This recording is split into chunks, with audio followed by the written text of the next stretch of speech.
মুসলমান ইমানদার, শুধু রজব নদী না, নবী আমার বলেন উম্মত তোমরা শুনে রাখো, ওই রজব নদীটার মধ্যে আমার আল্লাহ তাআলা এক প্রকার দুই প্রকার না, চার প্রকারের পানি প্রবাহিত করে। চার প্রকারের। চাঁদপুরের নদীর মোহনার মধ্যে এক রকমের পানি হলো ঘোলা রঙের, আর এক রকমের পানি হলো সাদা নীল রঙের। ও মুসলমান, যদি আমার আল্লাহ তাআলা দুনিয়াতে এমন নিদর্শন বাংলাদেশের চাঁদপুরে দেখাইতে পারে, জান্নাতের মধ্যে তো আমার আল্লাহ এর চাইতে আরো বড় নিদর্শন দেখাইতে পারে। নবী আমার বলেন উম্মত, ও উম্মতের দলেরা, দুনিয়ার জমিন থেকে জান্নাত দেখার পরে আমি নবী তাকে দেখলাম ওই জান্নাতের নদীর মধ্যে আমার আল্লাহ তাআলা চার প্রকারের পানি রাইখা দিছে। সাহাবাই কেরাম বলে নবী গো, আপনি বলেন না ওই চার প্রকারের নদী আমার আল্লাহ তাআলা কেন কোন কারণে রাখলেন? বলে চার প্রকারের নদীর মধ্যে এক প্রকারের পানির নাম হলো ইন্না আ'তাইনাকাল কাউসার, কাউসারের পানি, যেই পানি পান করলে কোনোদিন পিপাসা লাগবে না। দুই প্রকার আরেকটা পানি, ওই পানিটার নাম হলো শারাবাম তাহুরা, পবিত্র পানি, ওই পানিটা আমার আল্লাহ তাআলা মুমিনদের জন্য রাখছেন।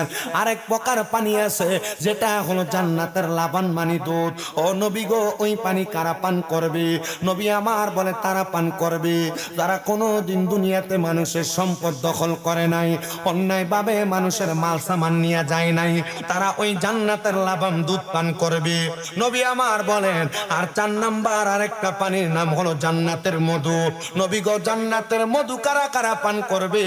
আমার নবী বলেন জান্নাতের মধু তারা পান করবে যারা কখনো তাদের জবানের ভাষা খারাপ করে নাই, মানে ফায়সা কথা বলে নাই, গালি দেয় নাই, মিথ্যা কথা বলে নাই, না ফাঁকি করে নাই, এক কথায় ফাঁসি কি প্রকাশ করে মিথ্যা কথা গালি গালাজ করে নাই নবীজি। তাহলে আগের দুই প্রকার পানি, এক নাম্বার কাউসারের পানি কারা কারা পান করবে? আমার নবী বলে যাদের অন্তরের মধ্যে আল্লাহ নবীর প্রেম থাকবে, মুহাব্বত থাকবে, তারা ওই কাউসারের পানি পান করবে। জীবনপুরের বাবা, আপনারা যারা মাহফিল সাজাইলেন, এত সুন্দর মসজিদ করলেন রে বাবা, আপনারা তো দুনিয়ার কাউরে খুশি করার জন্য মসজিদ করেন নাই, মাহফিল করেন নাই, আপনারা বলেন একজনকে খুশি করার জন্য মসজিদ করেছেন, মাহফিল করতেছেন। একজন যিনি, তিনার নাম কি? আওয়াজ আসতে হয়েছে, ডান হাতটা তুইলা ডাক দেন আল্লাহ। অনেকে হাত ধরে নিছে, হাত ঢুকে চিন্তা করতেছে হাতটা উঠে ঠান্ডাটা বেশি করে। আপনার কি কষ্ট হইতেছে? ঠান্ডাটা দেখেন একটু কমে গেছে না? কমছে না? আমি আগে যে কমানোর একটু চিন্তাধারা রাখি, আর ইনশাআল্লাহুল আজিজ আমি এতটুকু বিশ্বাস রাখি, আপনার যে শামসুল আরিফিন ফুসবাসী হুজুর আন্না রাখছেন, উনি যেখান থেকে খেলাফত প্রাপ্ত, এটা একটা গরম দরবার, নরম না গরম। যেই দরবারের পীর সাহেব হুজুর কেবলার নুরানি সোহবতে থাইকা চোখের পলকে ওনারা বৃষ্টি আনাইতেন, চোখের পলকে বৃষ্টি বন্ধ করাইতেন। মারহাবা কন্যা, মহান হাস্তিদের দরবার। আপনাদের কাছে আমার এতটুক আবদার, যেহেতু আমরা জান্নাতের বাগানে বসছি, দুনিয়ার ঠান্ডা শীতলতা বা শৈত্য প্রবাহ এটা আমাদের জন্য নরমাল না। আমাদের কথা হচ্ছে আমরা এই দুনিয়াতে এই জান্নাতের বাগানে বসছি তো একজনকে খুশি করতে, মাহফিল তো করতেছি একজনকে খুশি করতে, মসজিদও করছি একজনকে খুশি করতে। কইছিলাম হাত না তুইলা জোরে কইতে, কারণ যারা এখনো জীবনপুরের বাজারে আর চা দোকানে, এরা মনে করছে মাহফিলে মানুষ নাই, কিন্তু এখানে যে আশেকের রাসূলের অভাব নাই এরা জানে না। একটু ডান হাত তুইলা জোরে কোন আল্লাহ। না না না, এটা ফলাইনের আওয়াজ, একটু জোরে কোন না আল্লাহ।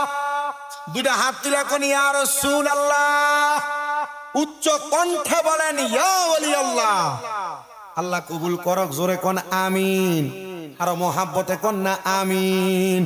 বন্ধু, আমি আপনাদেরকে জান্নাতের বর্ণনা দিতেছিলাম, তাহলে আল্লাহ এবং রসুলকে খুশি কইরা যারা দুনিয়া থেকে কবরে যাইতে পারবে তারা কাউসারের পানি পান করবে। স্বাভাবিক কোনো পানি না, কিয়ামত পর্যন্ত ওই কাউসারের পানি যারা পান করবে তাদের পিপাসা লাগবে না, পিপাসা লাগবে না, পিপাসা লাগবে না। মুসলমান, নবীর উম্মতের দলেরা, 2 নাম্বার যে পানির কথা বলেছিলাম সারাবাম তাহুরা, ওটা হলো পবিত্র পানি। যারা দুনিয়াতে কোনোদিন নেশা করে নাই, মদ পান করে নাই, ইয়াবা ফেন্সিডিলের কাছে যায় নাই, গাঞ্জা সহ দুনিয়ার যত রকমের নেশা দ্রব্য আছে, যারা কোনোদিন পান করে নাই, তারা ওই জান্নাতের সারাবাম তাহুরা পান করবে। ইয়া রাসূলুল্লাহ, ওগো মায়ের নবী, রাহমাতুল লিল আলামিন নবীজি, আপনি বলেন না ওই জান্নাতের সুদা পান করার জন্য আমার কেমন যোগ্যতা লাগবে? আমাদেরকে কুমিল্লা আলিয়া মাদ্রাসায় যখন কামেল 2য় বর্ষের হাদিসের দরস দেওয়া হচ্ছিল বুখারী শরীফের, আমাদের সম্মানিত অধ্যক্ষ মুহাদ্দিস আমাদেরকে দরস দেওয়ার সময়, এবং কুমিল্লা আলিয়া মাদ্রাসার যিনি হেড মুহাদ্দিস আল্লামা আব্দুর রাজ্জাক মাদ্দাজিল্লাহুল আলী হুজুর কেবলা বলেন, বাবা জান্নাত তো অনেক পরের রাস্তা, জান্নাত তো অনেক পরের জায়গা, জান্নাতে যাইবা পরে কে জান্নাতি আর কে জাহান্নামী এটার প্রমাণ তো আমার আল্লাহ তাআলা দুনিয়ার জমিনেই দেখায়া দিবে। নবী গো কেমনে দেখাইবো? হুজুর আমার কান দেয়ার ডাক দিয়ে কয়, বাবা জান্নাত এমন বড় জায়গা, ওই জান্নাতের আগে আমার আল্লাহ তাআলা আরেকটা স্টেশন বানাইছে যেটার নাম হলো ফুলসেরাত। ওই ফুলসেরাতের আগে আমার আল্লাহ আরেকটা স্টেশন বানাইছে যেটার নাম হলো মিজান। মিজানের আগে আমার আল্লাহ আরেকটা স্টেশন বানাইছে যেটার নাম হলো হাসরের ময়দান। হাসরের ময়দানের আগে আমার আল্লাহ আরেকটা স্টেশন বানাইছে যেটার নাম হলো কবর। ওই কবরের আগে আমার আল্লাহ যে স্টেশনে আপনাকে আমাকে রাখছে এটা হলো আলমে দুনিয়া। কিন্তু মুসলমান, আমার নবী বলে আলমে দুনিয়া এবং আলমে বরজখ এই 2টা জায়গার মাঝখানে আমার আল্লাহ তাআলা একটা ময়দান রাখছে, একটা সীমাবদ্ধতা রাখছে, একটা বিছানা রাখছে। ওইটার নাম হলো সাকরাতুল মাউত। সাকরাতুল মাউত, সাকরাতুল মাউত মানে মৃত্যুর আখেরি সময়, মৃত্যুর শেষ সময়ের জায়গা। ওগো মুসলমান, এই জীবনপুরের কত মানুষ মারা যাওয়ার সময় বিছানাতে প্রস্রাব করে দেয়। জীবনপুরের কত মানুষ, বরুড়ার কত মানুষ মারা যাওয়ার সময় জিহ্বার মধ্যে কামড় দিয়া দেয়। জীবনপুরের কত মানুষ মারা যাওয়ার সময় চোখগুলা উল্টে দেয়। বরুড়ার কত মানুষ মারা যাওয়ার সময় নাকে মুখে দিয়া রক্ত ছাইরা দেয়। আল্লাহর নবীর সাহাবী হযরত আনাস ইবনে মালিক রাদিয়াল্লাহু তাআলা আনহু ডাক দিয়া কয়, নবীজি ও মায়ার নবী গো, আপনি বলেন না এমন কষ্ট পায়া পায়া দ্বারা দ্বারা মারা যায়, এরা কি আসলে জান্নাতি? এরা কি কবরে ভালো থাকবে? এরা কি হাসরে ভালো থাকবে? এরা কি মিজানে ভালো থাকবে?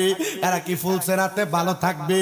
নবী আমার কয়, উম্মত না না না না না, এই মরণ কোনো ভালো মরণ না। ইয়া রাসূলুল্লাহ, ইয়া হাবিবাল্লাহ, নবী গো এমন মরণ আমরা চাই না। বলে শোনো দুনিয়ার মানুষ, এমন ভাবে যারা যারা মারা যায় তারা আজরাইলের কঠিন থাবায় পড়ে মারা যায়। এ মুসলমান, আল্লাহর নবী রাহমাতুল লিল আলামিন নবী বলেন, দুনিয়ার মানুষ আমার আল্লাহ তাআলা যখন কোনো বেঈমান, কোনো বেনামাজি, কোনো হারামখোর, কোনো গুনাহগারের রূহ নেওয়ার জন্য আমার আল্লাহ আজরাইলকে পাঠাইবো, ওই আজরাইলকে পাঠানোর আগে আমার আল্লাহ এমন 2টা ফেরেশতা পাঠাইবো যেই ফেরেশতাদের চোখগুলার রং হবে নীল রঙে, যেই ফেরেশতাদের কি দেখার সাথে সাথে আল্লাহর বান্দা ভয়ে বিছানাতে প্রস্রাব পায়খানা করে দিবে। বিছানাতে প্রস্রাব পায়খানা করে দিলে মানুষটার ওযু চলে যায়, ওই মানুষটা ঈমান নিয়ে মরার মতো অবস্থা থাকে না। কারণ যে জায়গায় অপবিত্রতা থাকে ওই জায়গায় ফেরেশতা গমন করে না।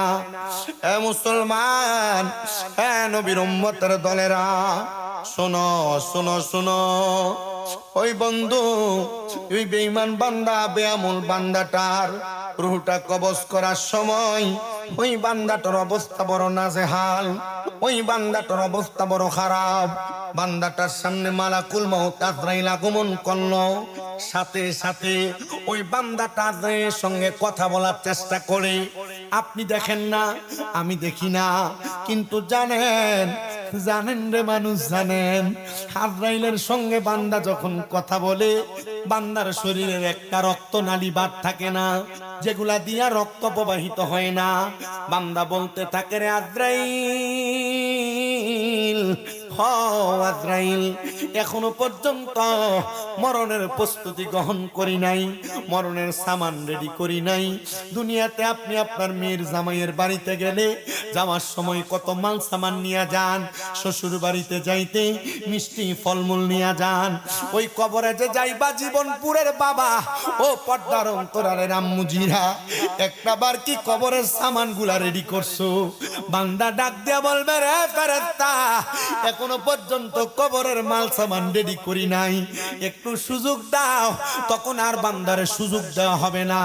মানুষ কেন জিব্বায় কামড় দেয়? শোনো শোনো শোনো রে মুসলমান, তখন বান্দাটার দুইটা দাঁতের চোয়ালের মাঝখানে জিব্বাটা এমন ভাবে কামড় পড়া যাবে, কামড় পড়া যাবে, বান্দা কোনো কথা বলতে পারবে না। হ্যাঁ মানুষ, শুধু বান্দা কথা বলতে পারবে না এমন না, শুধু বান্দা কথা বলতে পারবে না এমন না। ওই বান্দাটা যখন তার মরণের বিছানায় পড়ে থাকবে, আর একটা ছুরি দিয়ে আঘাত করতে কেউ আসলে বারবার বাধা দেয় মানুষ যেন তারা আঘাত না করে। একটা বেতের বাড়ি দিতে আসলে মানুষ বারবার বাধা দেয় যেন বাড়ি না দেয়। আজরাইলের থাবা বড় ভয়ঙ্কর। বান্দা বারবার বলে আমার রূহ নিও না। বান্দা যখন বলে কে শুনে বান্দার কথা? বান্দার জিহ্বা তো আটকে গেছে, কথা বলা বন্ধ। ওই বান্দাটা এবার চোখের ইশারা দিয়া আজরাইলকে বোঝানোর চেষ্টা করেন, আজরাইল রে এখনো পর্যন্ত মরার প্রস্তুতি নেই নাই, দেন একটু সময় দে, দে একটু সুযোগ দে। দেয় না আজরাইল, সুযোগ দেয় না। আজরাইলের বিকট ভয়ঙ্কর চেহারা দেখা বান্দার চোখগুলো একবারে উল্টে যায়। বান্দার চোখের মনি দেখা যায় না, সাদা দেখা যায়।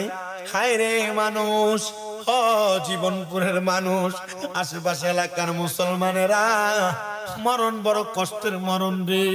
তুমি মনে করতা তো মইরা গেলে হয়তো শেষ। না না না না না না, মরার পরে তোমার জীবনের ধারাবাহিকতা শুরু হয়। এই দুনিয়া আলমে দুনিয়া তোমার জন্য একটা স্বাভাবিক জায়গা, কিন্তু অস্বাভাবিক জীবন তোমার শুরু হয়ে যাবে কবরে। আহা, বান্দার চোখ যখন উল্টে যায়, আজরাইলে বান্দার সামনে দাঁড়ায়া বান্দার বুকটার মধ্যে থাবা দিয়া ধরে। এত কষ্ট, এত পরিশ্রম। আর রাহিকুল মাখতুম কিতাবের মধ্যে আমি দেখলাম আল্লাহর নবীজির রূহ মুবারক নেওয়ার সময় যখন আজরাইল আলাইহিস সালাতু ওয়াস সালাম আমার নবীজির সামনে আসছে, রূহ মুবারক এখনো নেয় নাই, শুধু আজরাইলের ডান হাতের অংশটা আমার নবীজির বুক মুবারকের উপরে রাখছে। নবী আমার আল্লাহ বলে চিৎকার মারছে রে। খাতুনে জান্নাত ফাতেমাতুজ জাহরা নিজে বলতেছে, আমি তাকায়া দেখলাম আমি খাতুনে জান্নাতের হুজরাটা কাঁপতেছে। আমি তাকায়া দেখলাম হযরতে জিবরাইল আমিন আমার নবীজির সামনে দাঁড়ানো। আজরাইল নিজে আল্লাহ শব্দের ডাক শুনে কাঁপতেছে। আরে এ খাতুনে জান্নাত কেন কাঁপতে জানো? বলে আমার আব্বা জান মুহাম্মাদুর রাসূলুল্লাহ সাল্লাল্লাহু আলাইহি ওয়াসাল্লাম নবীজি আল্লাহ শব্দ ব্যবহার করে ডাক দিয়া কয়, বাবু আজরাইলের হাতের থাবার ওজন এত কঠিন, এত কঠিন, এত কঠিন, এত কঠিন গো, আমার উম্মত সহ্য করতে পারবে না। হে দুনিয়ার মানুষ, আজরাইলের নাম মালাকুল মাউত ছিল না, আজরাইলের নাম শুধু আজরাইলে ছিল। যেদিন আজরাইল দুনিয়া থেকে মাটি নিয়ে গেছে, একটা খাবলার সাথে 40 মণ মাটি নিয়ে যায়। আর অনেক বড় বড় বর্ণনাকারী বলছে শুধু 40 মণ না, দুনিয়ার বর্তমানে মাপ দিলে 80-120 মণ মাটি। আরে যেই হাতের চাপের মাধ্যমে 40 মণ মাটি নিয়ে যায়, ওই হাতটা বুকের উপরে রাখলে একটা মানুষের কত কষ্ট হবে একবার চিন্তা করে দেখেন, একবার চিন্তা করে দেখেন। বরুণার জীবনপুরের বাবারা, আল্লাহর নবী ইদ্রিস আলাইহিস সালাতু ওয়াস সালাম বলে জগতের মানুষ শোনা শোনা, যখন বান্দার দেহের মধ্যে হাতটা রাখবে, এক নম্বরে বান্দার ঘাড়ের শাহরগ গুলা, আল বিদায়া ওয়ান নিহায়া ইসলামিক ফাউন্ডেশন কর্তৃক ছাপানো 14 খণ্ডের ওই কিতাবের মধ্যে আপনি দেখবেন আল্লাহর নবী ইদ্রিস আলাইহিস সালাতু ওয়াস সালাম নিজে বর্ণনা করেছেন। উনি বলতেছেন জগতের মানুষ তোমরা শুনে রাখো, একটা মানুষের সর্বপ্রথম গাড়ের শাহরগ গুলা ঠাস ঠাস করে ছিঁড়ে যায়। শুধু ছিঁড়ে না, ওই মানুষটার গাড়ের রগগুলা যখন ছিঁড়া যায়, গাড়ের রগগুলা ছিঁড়ার সাথে সাথে বান্দার হাতের শাহরগ গুলা ছিঁড়া যায়। বান্দার রগগুলা যখন ছিঁড়ে বান্দার পায়ের রগগুলা ছিঁড়ে যায়। মানুষ তোমার কত বাহাদুরি, মানুষ তোমার কত সর্দারি, এই মানুষ তোমার কত গরম কথা, চলবে না চলবে না, আজরাইলের সামনে তোমার চলবে না। তুমি কখন মরবা একবার তোমার চিন্তা নাই, তোমার ধারণা নাই। হাইরে মানুষ একবার চিন্তা করে দেখো, এই ধারণা তোমার থাকলেও তুমি মরবা, না থাকলেও তুমি মরবা। নবী বলে ধারণা করতে করতে মারা যাও, কারণ যদি দুনিয়াতে কোনো মানুষ মাত্র 20 বার দৈনিক মরার কথা স্মরণ করে, ওই মানুষটার মরণ শহীদের মরণ হয়। কয়বার মরার কথা স্মরণ করো জানি না রে জীবনপুরের বাবারা। আশেক লিখতেছে আমরার মরণের কত দিন বাকি আমি জানিলাম না গো আল্লাহ, মরণের কত দিন বাকি আমার মরণের কত আমি জানিলাম না গো আল্লাহ, মরণের কত দিন বাকি। হঠাৎ আজরাইল আসিয়া যেই দিন হস্তে দিবা ধরি, তখন আমার মনাবাই করবে লোকাচুরি, আমি জানিলাম না গো আল্লাহ, মরণের কত দিন বাকি। আমরার হায়াত হইল হাতে বাইরে, মত হইল পায়ে, যেই জায়গায় যার মরণ লেখা সেই জায়গায় সে মরে, আমি বুঝিলাম না গো আল্লাহ, মরণের কত দিন বাকি।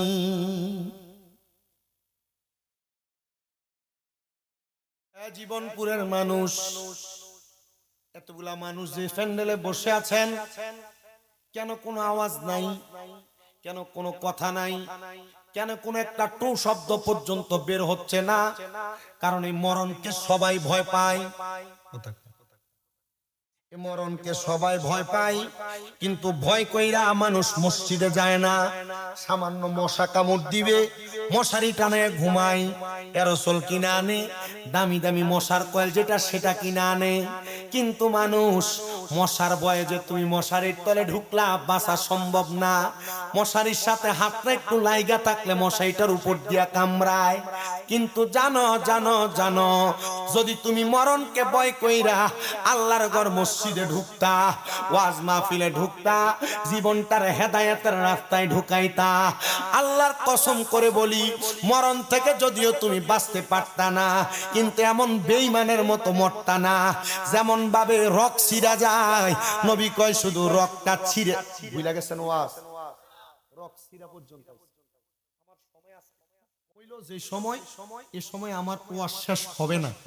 আমি এই সাইডটাতে এই কর্নারটাতে একবারে কমাইছি, শুধু একবার মোস্তফা হুজুরের দাওয়াত আইছিলাম না, কোন জায়গা সোলাপুকুরিয়া একবার আইছিলাম, এরপর আর এদিকে আইছিনি, এই সাইডটা তার আসিনি। আমি আজকে যে আসছি আমার হুজুর কেবলা শুধু কথা রাখতে যায়, আমি এখানে আসতে হয়েছি। আমি এখান থেকে নাঙ্গলকোট জানি অনেক দূরে, যাইতে বুঝে আপনি মনে হইতেছে কাছে, কিন্তু কাছে সত্য কথা কুয়াশার লেগে 10 হাত দূরে গাড়িটা দেখা যায় না। যেখান থেকে মাহফিল করে ফজরের আগে বাড়িতে আসার কথা 7টায় 6:30 এসে বাড়িতে ঢুকে খুব কষ্ট হয়। তবে আমি আপনাদের কাছে কথাগুলো বললে মূল্যায়ন কি হবে? মূল্যায়ন হবে এটা যে আমরা এমন ভাবে মরতাম না, আমরা ওয়াদা করি।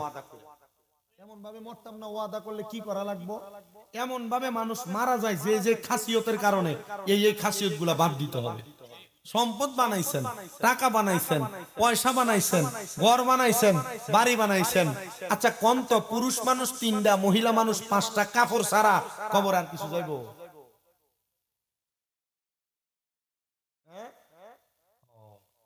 জিফুতের যে জায়গা জমি দিয়া যাইবেন,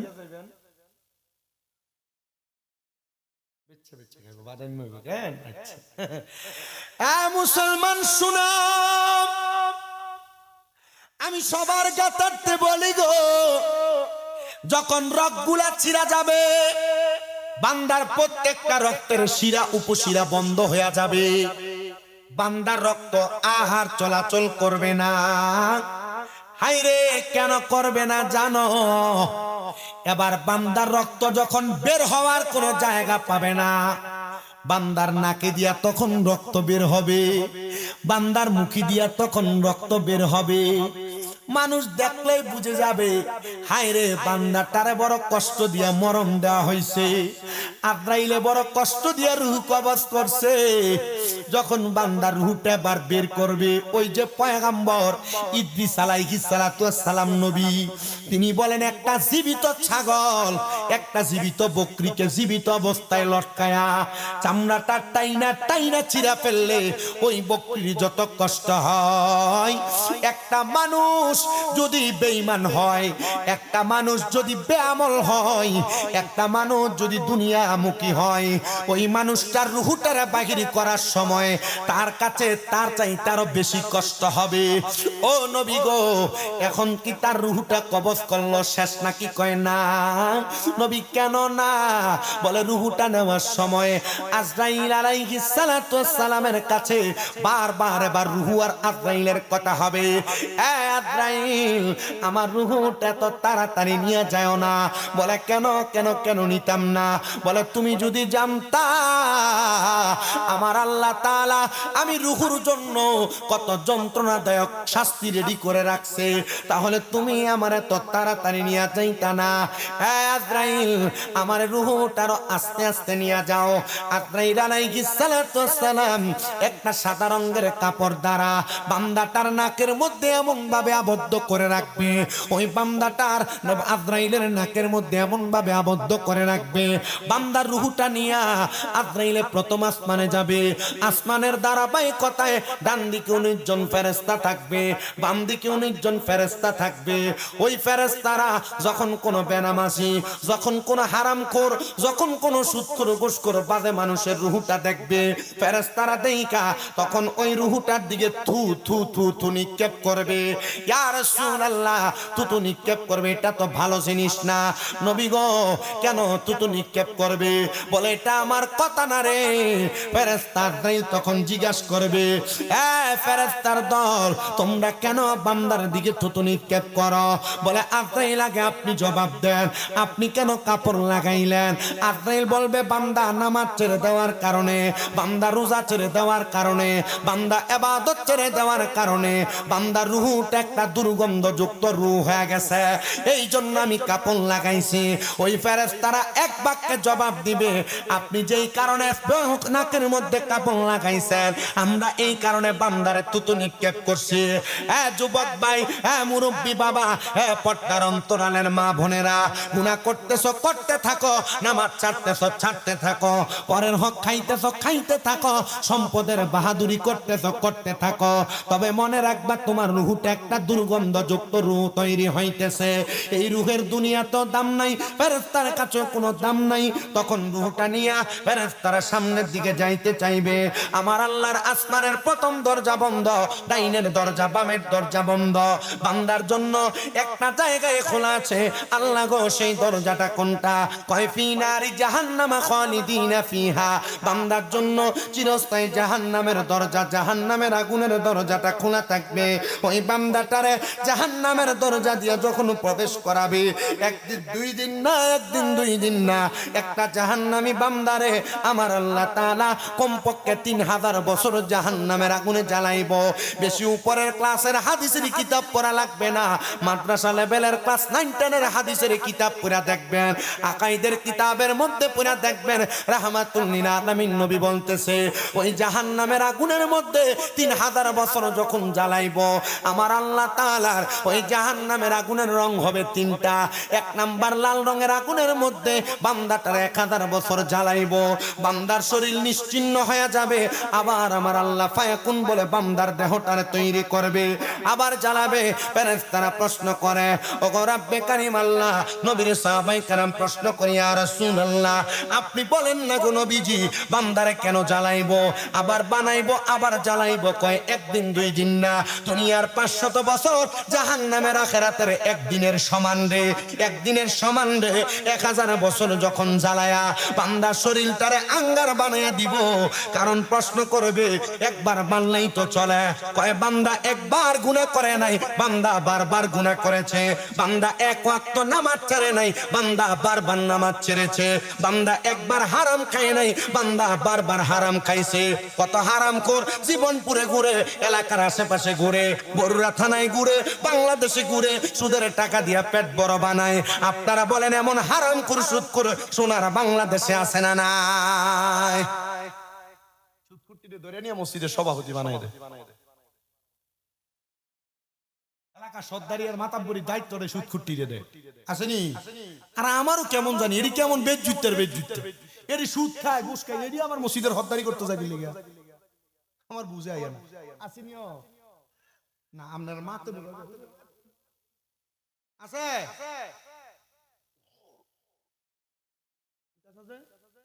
শরম আছে নি? এই বরুড়া থানাতে, বরুড়া থানা সুদের ওয়াজ করার পরে 3 বছর টানা দাওয়াত দিতে, পরের বার দাওয়াত দিছে না। বরুড়া থানা তো 1 বছরে মাহফিল করছে 68, পরের বছর কইছি করতাম না 28টা, এর পরের বার কইছি একটু কম কইরাম 24টা। এবার এইটা আপনি আমার দিয়েছেন, যদি আমার বরুড়া তার কোনো মাহফিল আসিল না। আমার মাহফিল এই বছর আমি হিসাব করে দেখছি যে প্রথম থেকে পর্যন্ত 16টা না 17টা শুধু বরুড়া দিতে পারছে। তখন ফোন দিলে আর পারি না, রমজানের আগ পর্যন্ত আলহামদুলিল্লাহ মাহফিল। তবে এই যে ডাবলিং এর কারণে শুধু হুজুরে দিতে পারছে। আমার কথাও সেই জায়গায়, তখন এনে যখন সুদের ওয়াজ করছি, ফলা হয়নি, পরের বছর কইছে হুজুর শামীম রেজারে লাগবে। যে 3টা কামলা, এই 3টা কইছে যে তোরা কি আর হুজুর দে হচ্ছে, তোরা আর হুজুর দে হচ্ছে, অন্য দাও দে, আর বক্তা বড় বড় বড় বক্তা দাও তো বেশি দিয়ে না, বড় দামাত দিলো শামীম রেজা থাকবো, এই দূরে কইছে। না তারা যখন কইছে যে না এটা হইতো না, কইছে ইয়া এটা যদি নাও তাহলে আমরা আপনারা লগেন নাই। বর্তমানে মাহফিল বেশিরভাগ করাই বলাইনি, বেশিরভাগ যুব সমাজে মাহফিল করে না। এই এলাকার যুব সমাজ যদি কয় যে আমরা কমিউনিটি হইয়া আমরা একসাথে মাহফিল এইটা না এটার মতো আর 10টা সমান কইরাম, সম্ভব না, অসম্ভব। আসতে কইছে সম্ভব না, অসম্ভব। এই এলাকার যুব সমাজ যদি কয় যে আমরা এই মসজিদে আমরা 2 মাসের ভিতরে বানাইয়া দেই আমো, সম্ভব না, অসম্ভব। সম্ভব, শুধু কমিউনিটির দরকার, একসাথে হওয়ার দরকার, হইতে পারলে কাম শেষ। কথা কয় না, হুজুর আমরা তো কাউন্টার হিসেবে মাহফিল আরেকটা দিছি, মানে আমরা মাহফিল দনে মুরব্বীরা মাহফিল বন্ধ করে দিছি। বলাইনে মাহফিল যে দিছে আমার দাওয়াত দিছে, এখন আমি যাওয়ানোর পরে এই মুরব্বী 3 জন যে লাইটাতে লইয়া, আরেকজন মাস্ক লাগাইয়া, আরেকজন ফান ছাওয়াইতেছে, আগে আমার লগে বসে, হুজুর আমরা যে আমরা কি মহব্বত করি, বলাইনে আগে কইছে হুজুর এই 3টা এসে 1 নাম্বার গাটকা আসেন এলাকার ভিতরে আমার 70-65 সাদনে বই লম্বা লম্বা ফাতিলা সারে, কিন্তু হারামখোর, এটা সবচেয়ে বড় সুদখোর এলাকা। কথা কয় না, আসেনি? এক হুজুর আপনি যে মা বাবার ওয়াজটা করেন খুব সুন্দর, কারবালার ওয়াজ করেন খুব সুন্দর, হুজুর এই দুইটার যে কোন একটা ওয়াজ করেন। মনে করছে কারবালার ওয়াজ আর মা বাবার ওয়াজ করলে সুদখোর আর কিছু কইতাম না। আমি পুরা ওয়াজ ঘুরে নিয়ে সুদের উপরে হলাইছি। হুজুর কি ওয়াজটা করে দিয়ে গেলেন হুজুর, এডি পরের 1 সপ্তাহ ধোয়া নেই বইয়া না। মুরাদনগর গেছিলাম এক মাহফিলে, কালেকশনের দায়িত্ব দিছিল আমার স্টেজ ওটা, হুজুর আমরা তো সুদ ঘুষের ওয়াজ ভালোই করেন, এদিকে একটু কম করলে আমার এদিকেও যদি কোনো ওয়াজ করতে মানা করে, আমি এটা করণের লেগে আমার মাথাতে একটা ফুক উঠতে পারে, মানে এটাই কইরা আমরা যদি কই যে এটা কইরো না, এটা আমার কাছে একটু মানে করতে ভালোই লাগে। আমি আল্লাহ রহমতুল্লাহ সুদ ঘুষের ওয়াজ করছি যে ওই 5-6 জন যা ছিল, কালেকশন হচ্ছে একটু কম, তো এই মাহফিল কমিটি আমার হুজুর মাশাআল্লাহ সুন্দর, তো আমি দিয়ে গেলাম, তো আপনি আমার কালেকশনের কথা বললেন, গরিব দুঃখী রিস্কার ড্রাইভার কৃষক সব দান করলো, খুব বড় দান করি না হুজুর, যদি বড় দান করতো উঠতে গেছি কে বেটা গোলাটা সাইডে দিয়ে উঠতে কো আব্বা ইয়া হুজুরের সুদের বাস করে না অমুক জায়গা সুদ খায় বেটা লাইনে উঠে গেছে। এবার আপনারা বলেন এলাকাতে এমন হারামখোর সুদখোর আছে না নাই? এইটা আওয়াজ কম হইছে, আপনার ডরায় না দরকার নেই, এরা চিন্তা করতেছে হুজুর আমরা যদি কই মাঝে মাঝে ঠেকলে হেতার কাছে থেকে যায় আনন্দ লাগে, 1 লাখে বছরে 30,000 আসেনি। আরে বাবা শোনেন, এবারটা শুধু সুদের টেহা খাইয়া গুনাহগার হয় না, আপনারা যে বছরে মাসে মাসে এরারে সুদের টেহা বাড়তি যেটা দেন, এবারটা খাইয়া যে গুনাহগার আপনি দিয়া সেই গুনাহগার। আমরা কি করিনি, মাঝে মাঝে সাক্ষী করতাম আমরা মুসলিম মানুষ লইয়া, কয় সাক্ষী ব্যক্তি যে ব্যক্তি তারও সেম গুনাহ, খাইয়া দিয়া যে গুনাহ সাক্ষী বলার হে গুনাহ। শুধু তাই না, হুজুর শিক্ষিত বিদায় খ্রিস্টানরা লেখবার লেখা কয়, আল্লাহর নবী কয় যে ব্যক্তি কাতেব সুদের লেখা লেখে এই ব্যক্তিরও খাওয়ার সমান গুনাহ। এবার আপনারা বলেন এমন সুদখোর সমাজে আছে না নাই? আবার এখন তো পদ্ধতি পাল্টে গেছে, বেড়াইতে খায় না, বাড়ি বাড়ি বেড়িয়েতে লাগায়। যদি কয় এগো বেশি কিনলে গা দিতাম আপনি, আমরা জাল মানুষ নন মানুষ না কটা দিন চল্লা দিয়া দিতেছি না, এটা আমার না তো, আমার বইনে চলতো ফিরতে পারে না, আমার কাছে দিছে চাইলে তো অনেক লেগে, এমন বইনের নাম দিয়া সুদের টেহা লাগায় এমন বেরিয়ে তো সমাজে আছে না নাই? শুধু তাই না, এলাকাতে মানুষ সুদখোর কইব, এলাকাতে সুদে টাকা লাগায় না, ব্যাংকের ভিতরে এককালীন 10 লাখ 15 লাখ 20 লাখ রাখা দেয়, আর এটার ডিজিটাল নাম হলো FDR। 10 বছর পরে 10 লাখে 20 লাখ ফেরত দেয় ব্যাংকে। এবার আপনারা বলেন এমন ডিজিটাল সুদীয় সমাজে আছে?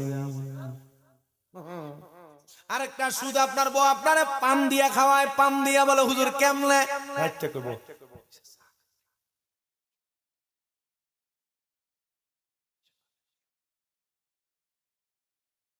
ডিপিএস এর নাম দিয়া সুদের কারবারি সমাজে আছে না নাই? এটার আওয়াজ কম হবে কারণ তলে তলে অনেকে কইরা রাখছে। জীবুতের ভবিষ্যৎ হারাম টাকা দিয়া কোন জীবুতের ভবিষ্যৎ বানাইবেন আমার বুঝে আসে না রে মুসলমান। এজন্য সবার কাছে আপনার রে বাবা, আপনি যা করেন আর না করেন আল্লাহ নবীর মুহাব্বতে এমন হারাম কাজ বাজে কাজ ত্যাগ করেন। হুজুর কি লেগে ত্যাগ করতাম শুনেন, জাহান্নামের ভিতরে কমপক্ষে শাস্তি কয় হাজার বছর। কথা কয় না তারা, আমার সময় আছে আর অল্প, আপনারা যদি আমার একটু উত্তর না দেন আমি তো ওয়াজটা জমাইতে পারতাম না। যত জমছিত চলবে, বড়ুর এর থেকে বেশি জমানোর দরকারও লাগে না। আলহামদুলিল্লাহ কোন আমার বাবা শুনেন শুনেন শুনেন, কয় হাজার বছর আস্তে কয় হাজার বছর, 3000 বছর একরকম জাহান্নামের আগুনের মধ্যে জ্বালাবে না জ্বালাবে না জ্বালাবে না। বলে হুজুর কেন? বলে 1000 বছর জাহান্নামের আগুনটারে লাল রঙের যে স্বাভাবিক আগুন ওই আগুনের মধ্যে জ্বালায়া 1000 বছর যখন শেষ হইব এবার ওই জাহান্নামের আগুনের রংটারে সাদা ধোঁয়াযুক্ত বানাইব। ওই ধোঁয়াযুক্ত আগুনের মধ্যে বান্দারে আরো 1000 বছর জ্বালাইব, আরো 1000 বছর জ্বালায়া 2000 বছর যখন শেষ হইব বান্দাটারে জাহান্নামের আগুনের মধ্যে এবার কালা রং বানায়া কালা ধোঁয়াযুক্ত আগুন দিয়া বান্দাটারে জাহান্নামের আগুনের মধ্যে ধাউ ধাউ করে জ্বালাইব। সাহাবায়ে কারাম কান্দে, মসজিদে নববীর মিম্বরে নবী আমার বসা গো, আমার নবীজির আহলে সুফা 70 মতান্তরে 72 জন এরা কান্দে আর ডাক দিয়ে কয় নবী গো ইয়া রাসূলুল্লাহ, নবী ওই কষ্ট কি আপনার উম্মত সহ্য করতে পারবে? আমার নবী গো আপনার উম্মতদেরকে কি 3000 বছর জ্বালানোর পরে আমার আল্লাহ মুক্তি দিবনি, নাজাত দিবনি? নবী আমার কয় দিব রে। নবী গো কেমন মুক্তি দিব? কয় তাকাসসুর নামক একটা জায়গাতে নিয়ে তারা দাঁড় করাইব। মানুষকে যখন দাঁড় করাইব, দুনিয়াতে একটা চোর চুরি করে ধরা খাইলে 5-7 মিনিট পিটাইলে চোরের দায়টা স্বীকার করে। আপনি চিন্তা করতেছেন জাহান্নামীরা বলবে আল্লাহ মাফ করে দাও? না না না, জাহান্নামীরা তখন মাফ চাইতো না। জাহান্নামীরা বলবে মোয়ে পানি, মোয়ে পানি, মোয়ে পানি, 3 বার পানি পানি করে চিৎকার করবে। সাহাবায়ে কারাম কান্দে আর ডাক দিয়া কয় নবী গো, ইয়া রাসূলুল্লাহ, নবী গো তখন কি আপনার উম্মতের পানি দেওয়া হইব? আমার নবী কই উম্মত, হ্যাঁ পানি দেওয়া হবে গো। শোনেন রে বাবা, দুনিয়ার কোনো মিনারেল ওয়াটারের মতো পানি দেওয়া হবে না। জাহান্নামীদেরকে যে পানিটা দেওয়া হবে, হাদিস শরীফ ওই পানিটারে বলে তিনাতুল খাবাল। ওই তিনাতুল খাবাল হইল অন্য জাহান্নামীদেরকে জাহান্নামের আগুনে জ্বালায়া পুরায়া যে রক্তপুঞ্জগুলা হইব, ওই রক্তপুঞ্জগুলারে গরম একটা লোহার কাপের মধ্যে কইরা আমার আল্লাহ তাআলা ওই কাপটারে লোহার গরম আগুনের মধ্যে পুরায়া ওই পানিটা বান্দারে দেওয়া হবে খাওয়ার জন্য। সাহাবায়ে কারাম বলে নবী নবী নবী গো, ওই কঠিন শাস্তি কি উম্মতে মুহাম্মদী সহ্য করতে পারবে? কয় পারবে পারবে পারবে। যদিও উম্মতে মুহাম্মদী তারা দাবিদার ছিল, কিন্তু তারা কাফের উম্মত ছিল না, তারা গুনাহগার, তারা বদকার। ফেরেশতা শুনো, এ নবীর সাহাবায়ে কারাম, নবীজি এমনে বলে নাই, ফেরেশতাদের মাধ্যমে আমার আল্লাহ তাআলা গায়েবের খবর দিয়া আমার নবীর মাধ্যমে জানিয়ে দিছে। নবী আমার কান্দে আর কয় ওই পানিটা তখন তারা কেমনে পান করবে জানো? পানিটা তারা তাদের জিহ্বাতে ঢেলে দিবে, তাদের জিহ্বাটা গলে যাবে, তাদের গলাটা গলে যাবে, তাদের পেটটার নাড়ি বুড়িগুলা গলে গলে তাদের পায়খানার রাস্তা দিয়া থর থর থর থর করে বের হয়ে যাবে। আরে আমার বাবা শুনো রে, তুমি হারাম খাইবা, খাওয়ার কারণে এই কঠিন শাস্তি তুমি ভোগ করবা। যদি তোমার এই কঠিন শাস্তি ভোগ করতে মন না চায়, তাহলে নামাজি হও, রোজাদার হও, হজ যাকাতকারী হও। আমি তোমাদের কাছে করজোরে আবদার জানাই রে আমার জীবনপুরের জান্নাতের বাগানের এই মাহফিলের বাবা বন্ধুরা ভাইয়েরা, যদি তোমরা ওই কবরে শান্তিতে থাকতে চাও, তাহলে তোমরা দুনিয়াতে 3টা কাজের মাধ্যমে শান্তিতে থাকতে পারবা। বলে হুজুর কোন 3টা কাজ? আল্লাহ তাআলা ঘোষণা করে বান্দা ওয়াবুদুল্লাহা ওয়ালা তুশরিকু বিহি শাইআও ওয়া বিল ওয়ালিদাইনি ইহসানা।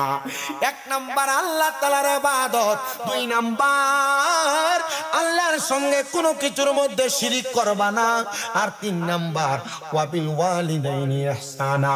তোমাদের মা বাবার প্রতি ইহসান করার মাধ্যমে তোমরা দুনিয়াতে শান্তি পাইতে পারো, তোমরা আখিরাতে শান্তি পাইতে পারো।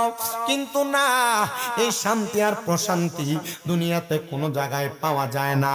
আরে পাবা কেমনে রে? পাবা কেমনে? কারণ তুমি তো আল্লাহর ইবাদতই করো না, তুমি তো আল্লাহর সঙ্গে তোমার কাজে কর্মে যে কোনো জায়গায় শিরিক হয়ে যাচ্ছে। তুমি তোমার আম্মা আব্বার মতো রত্নটারে তুমি রত্ন করতে জানতেছ না। আমি সবার কাছে আবদার জানাই, এ আমার বড়রা জীবনপুরের বাবারা, আপনারা যারা মাহফিলের মধ্যে বসছেন, আপনারা আল্লাহ তাআলার ইবাদত করার আগে আপনাদের মা বাবার কাছে ক্ষমা প্রার্থনা করে নিবেন। কারণ যদি আপনার মা আপনার বাবা আপনার মাফ না করে, আপনার ইবাদতের কোনো দাম নাই, স্বয়ং খোদার কাছে আপনার কোনো দাম নাই। যদি দাম বানাইতে চান, যদি আপনার দামটা আল্লাহ রাসূলের কাছে বাড়াইতে চান, তাহলে আপনি আপনার মা বাবার কদমের কাছে নত হয়ে যান, মা বাবার কদমের কাছে ছোট হয়ে যান। বলে কেমনে রে আমার জীবনপুরের মানুষ শোনা, কেমনে জানো? অনেকে আছো নিজেদের কথার মাধ্যমে মা বাবার কলিজাতে আঘাত দিয়া রাখছো। অনেকে আছো স্ত্রীর কথা শুনে মা বাপরে ধমক দিয়া তুমি তোমার আম্মা আব্বার আঘাত দিয়া রাখছো। অনেকে আছে দুনিয়ার স্বাভাবিক চলাফেরায় মা বাবার সঙ্গে অসৎ আচরণ করে তারারে কষ্ট দিয়া রাখছো। এ যুবক ভাই, এ মুরব্বী বাবা, আমি আমার জিহ্বা দিয়া তোমার পাওটা পরিষ্কার করে দে পারলে দাও। কারণ তুমি তোমার আম্মা আব্বার কলিজাতে আঘাত দিয়া মা বাবার মনে কষ্ট দিয়া মসজিদ বানাইবা কাম হবে না, ওয়াজ মাহফিল করাইবা কাম হবে না, দান সদকা করবা কাম হবে না। কারণ মা বাপ যদি তোমার প্রতি নারাজ থাকে স্বয়ং আমার আল্লাহ তাআলা তোমার প্রতি নারাজ। আর যদি ওই মা বাপরে খুশি করতে পারো, আল্লাহর নবী কয় রাদার রাব্বি ফি রিদাল ওয়ালিদাইন, স্বয়ং আমার আল্লাহ তাআলা খুশি হয়ে যাবে। আম্মা আব্বার সন্তুষ্টিতে আমার আল্লাহ তাআলা সন্তুষ্ট হয়ে যাবে। বলে হুজুর কেমনে খুশি করতাম? আরে আজকের এই মাহফিল কবুল হবে কিনা এটার গ্যারান্টি কেউ দিতে পারবে না।